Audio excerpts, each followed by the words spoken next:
Cette exposition donc, qui s'intitule Double Fantasy est en fait un projet que j'ai construit assez vite.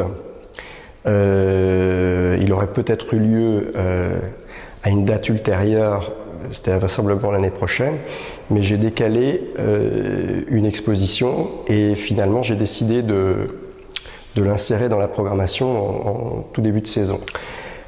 En quelque sorte, justement, il me permet de constituer une sorte de prolongement à l'exposition Stratéart autour de François Borlet, donc qui était l'exposition présentée par la galerie jusqu'à l'été. Par le simple fait que je crois 5 des 12 artistes qui sont donc dans Double Fantasy étaient déjà présents dans Stratéart. Comme son titre l'indique, le mot double donne la première indication sur le contenu de l'exposition, puisqu'effectivement elle est dédiée à des travaux qui appellent des notions de symétrie,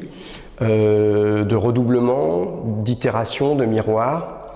à la fois au travers du dessin, de la peinture. Donc il y a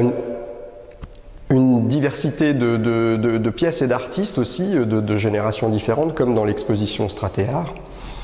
avec des œuvres à la fois tirées du fond de la galerie,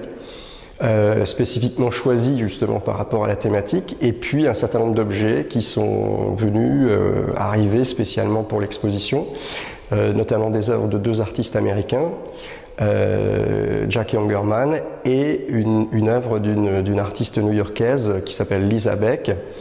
dont la pièce donne d'ailleurs son titre à l'exposition, Double Fantasy, et c'est la pièce qui ouvre